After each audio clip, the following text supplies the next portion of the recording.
Assalamualaikum warahmatullahi wabarakatuh. Selamat bertemu kembali dengan channel Guru dan Pembelajaran. Video berikut ini tentang menyajikan teks diskusi. Selamat datang, selamat menikmati anak-anakku semuanya. Langkah-langkah menyajikan sebuah teks diskusi. Yang pertama, menentukan tema teks diskusi.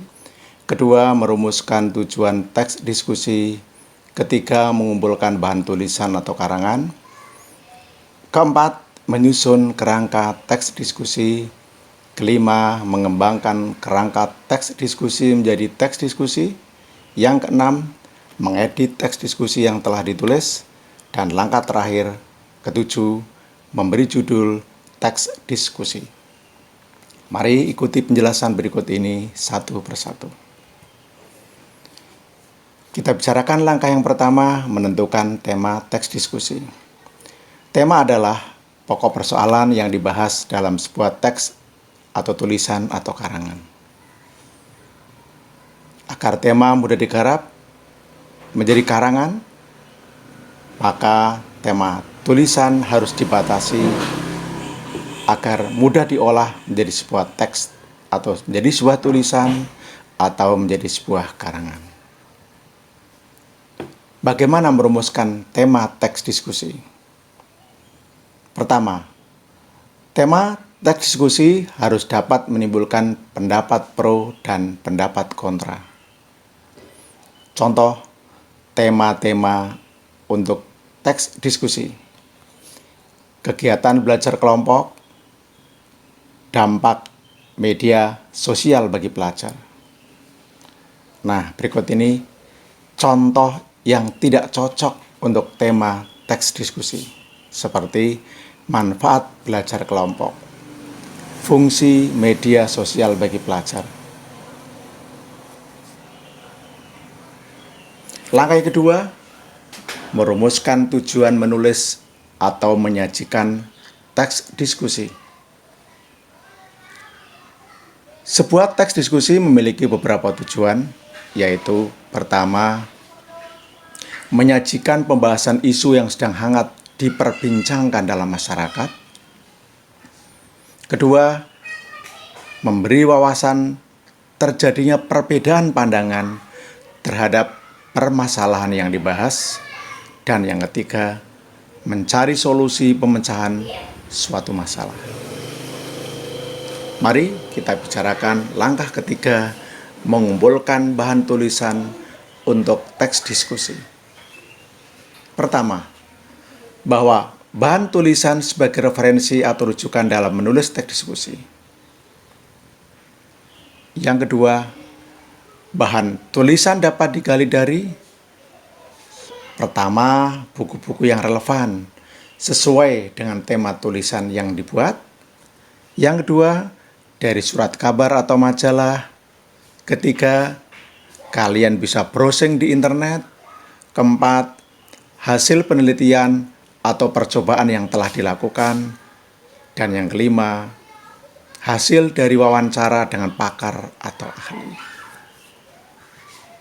Nah, setelah bahan-bahan tulisan kita temukan, kita kumpulkan, kita sampai pada langkah yang keempat, menyusun kerangka teks diskusi. Dalam langkah menyusun kerangka teks diskusi, ada beberapa hal yang harus diperhatikan. Yang pertama, merumuskan isu diskusi.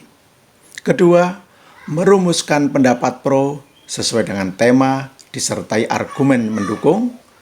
Ketiga, merumuskan pendapat kontra sesuai dengan tema disertai argumen menolak. Dan yang keempat, merumuskan simpulan. Nah, sebelum saya lanjut, silakan kalian subscribe bagi yang belum, dan terima kasih yang telah subscribe di channel ini. Jangan lupa setelah menyaksikan konten ini, silakan di like, share, berbagi ke teman-teman kalian, ke orang-orang terdekat. Mudah-mudahan membawa manfaat bagi mereka.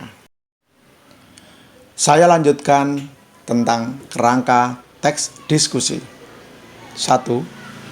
Rencana kerangka teks diskusi minimal untuk 4 paragraf. yang terdiri dari paragraf isu, paragraf pendapat pro, paragraf pendapat kontra, dan paragraf simpulan. Dan jangan lupa dirumuskan satu gagasan utama untuk setiap paragraf. Contoh kerangka teks diskusi. Pada paragraf isu, kalian rumuskan dampak media sosial bagi pelajar. Pendapat pro dibahas dampak positif media sosial bagi pelajar. Pendapat kontra, dampak negatif media sosial bagi pelajar. Dan simpulannya, pelajar dapat mengelola media sosial untuk kegiatan positif. Nah, setelah kerangka kalian buat, dilanjutkan langkah yang kelima, yaitu mengembangkan kerangka teks diskusi. Kita mulai dari paragraf isu. Rumuskan 3 atau 4 kalimat tentang dampak media sosial bagi pelajar. Jangan lupa rumuskan kalimat tentang media sosial memiliki dampak positif bagi pelajar. Juga media sosial memiliki dampak negatif bagi pelajar. Ini kalimat-kalimat yang dimunculkan pada paragraf isu. Paragraf yang kedua berisi paragraf pendapat pro atau yang setuju tentang media sosial bagi pelajar. Kalian rumuskan 4 atau 5 kalimat tentang dampak positif media sosial bagi pelajar. Seperti media sosial sebagai salah satu sumber belajar, media sosial sebagai sarana komunikasi pembelajaran, media sosial sebagai sarana pengembangan minat dan hobi, media sosial sebagai sarana pengembangan kreativitas. Jangan lupa disertai argumen atau alasan yang mendukung pendapat pro. Setelah ini dilanjutkan paragraf yang ketiga, paragraf pendapat kontra. Silakan kalian lakukan seperti pada paragraf pendapat pro, yaitu rumuskan 4 atau 5 kalimat tentang dampak negatif media sosial bagi pelajar. Pemanfaatan media sosial sambil bermalasan, media sosial untuk sarana ujaran kebencian, media sosial menjadikan terlena sehingga malas belajar. Bisa juga tentang pemanfaatan media sosial secara berlebihan menyebabkan hilangnya banyak waktu. Jangan lupa disertai dengan argumen pendapat kontra atau pendapat yang menolak. Dan terakhir, paragraf simpulan bisa kalian rumuskan dalam 2 atau 3 kalimat sesuai dengan tema yang dibahas, yaitu tentang media sosial bagi pelajar. Harus diingat bahwa simpulan harus memberi penilaian terhadap argumen mendukung dan argumen menolak.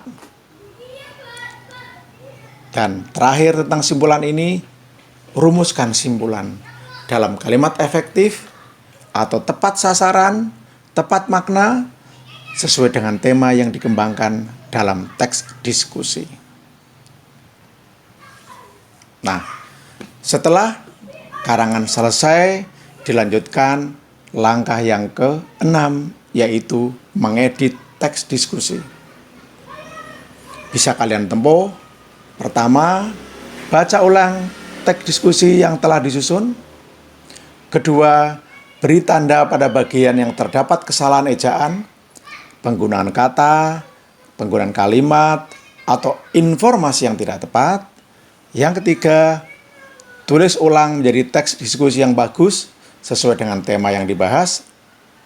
Dan yang keempat, gunakan bahasa Indonesia baku karena teks diskusi termasuk salah satu jenis karangan atau tulisan ilmiah. Setelah diedit, kita sampai pada langkah yang terakhir, yaitu langkah yang ketujuh, memberi judul teks diskusi. Perlu diingat bahwa 1. Judul adalah nama karangan. 2. Judul boleh ditentukan setelah karangan selesai ditulis. Yang ketiga, judul memiliki syarat tertentu, yaitu sesuai dengan tema tulisan, singkat dan jelas, dan menarik perhatian pembaca. Demikianlah konten tentang menyajikan teks diskusi. Semoga bermanfaat. Semoga membawa berkah bagi kalian semua. Semangat belajar. Selamat berlatih menulis teks diskusi. Terima kasih. Wassalamualaikum warahmatullahi wabarakatuh.